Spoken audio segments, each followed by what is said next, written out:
adianta nada essa informação, se você pegar lá no call center, e aí nós como Conselho de Consumidores, enxergamos e vamos ver isso aqui, dá para ver. Outra coisa, todos os call centers são certificados na norma ISO. Quando você tem certificação na norma ISO, você tem um processo onde você transita dentro disso aí.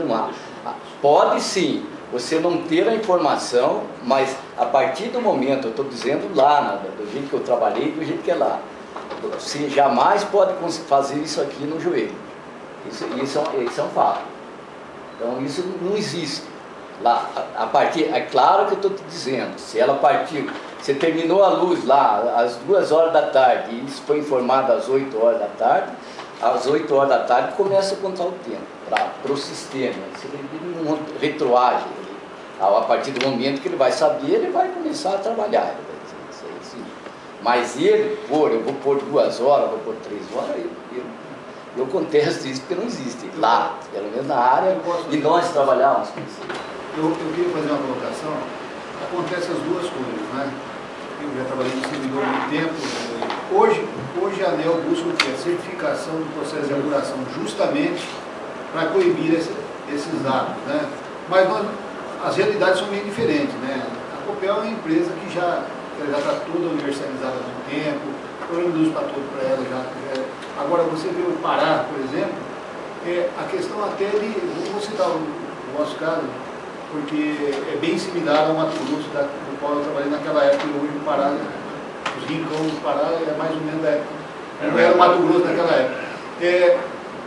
Nós não tínhamos estrutura, estou me colocando na época que eu estava lá como gerente regional, né? Nós não tínhamos estrutura para atendimento. Então, até você passar essa informação para o teu funcionário, ele atender rádio, né? Estou falando na época, era SSB, aquela confusão. Então o funcionário não tinha a percepção da importância que era registrar de forma adequada esse horário que ficou sem energia. Isso ele não sabia para que servia. Até hoje, ainda em algumas áreas de algumas empresas, o cara fala, para que serve isso? Só para ferrar com a empresa. Não é. Isso, na verdade, faz com que a empresa possa provisionar mais investimento. A partir do momento que ela tem um DECFEC alto, ela tem que buscar melhorar a qualidade do serviço na ponta.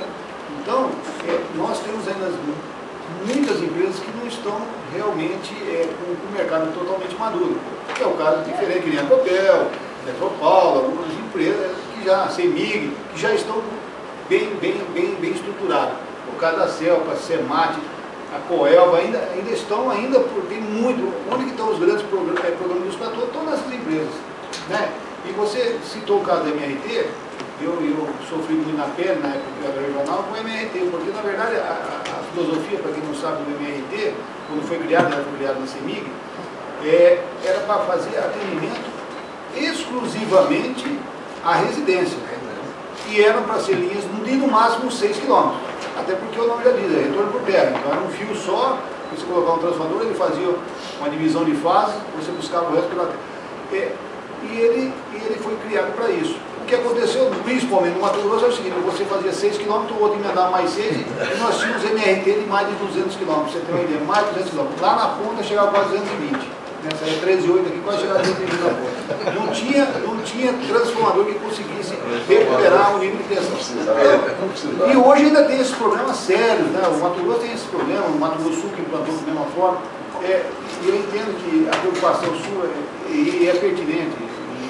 E a ANEEL, à medida que possa falar nesse processo, ela não se juntará da preocupação, porque é uma preocupação para hoje. Você atende ao consumidor, a casa do consumidor hoje, né, do rural, que na verdade tem um cunho também do MRT, da Luz para Todos, de fixar o homem ao campo, né, a partir do momento que você dá uma condição melhor de vida para ele, mas você tem que dar uma condição também de produção, né, e você, aquilo que ele bem disse, acontece exatamente isso. Se você ligar um carro no quadro, qualquer coisa, você não consegue.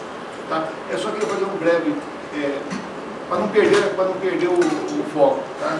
Desculpe, senhor, não me atrapalhando. Eu ainda tenho 1, 2, 3, 4, 5, 6, 7, 8, 9, 10, 11, coisas assim. Pode ficar à vontade. O que não faz depois de meia-noite? Estou brincando. É que E ele na realidade para reunir o pessoal. Né? E ainda teve dificuldade para reunir o Imagina pessoal. se não tivesse só dificuldade. Não, é só como reforçar também o que o Cleito falou, é com relação aos industriais, com relação à tarifa dele. Ele já comentou isso aí, precisa um pouquinho mais de transparência. O que aconteceu nisso aí, né? Eu quero fazer 2 registros, foi pedido pelo Conselho de Consumidores da Celesc. Eles têm dificuldade de acesso ao call center. Ele até fez um comentário que houve uma mudança e não foi sentida ainda pelo público. E ele falou taxativamente que o ouvidor ouve a empresa e não ouve o consumidor, o ouvidor da Celesc. Pediu para que registrasse. Então, esse foi uma das coisas. Ontem eu jantei com o pessoal tinha umas 15 empresas, eu tenho o pessoal da Copel, estava aqui, o colega, e eles estão reunidos na Abrad. A Abrad discutindo satisfação do cliente, porque a Abrad faz aquilo lá e eles se preocupam muito com isso aqui. E eu falei para eles ontem, para os 15 que estavam lá, só tinha eu como Conselho de Consumidor, vocês têm que ouvir o Conselho de Consumidor.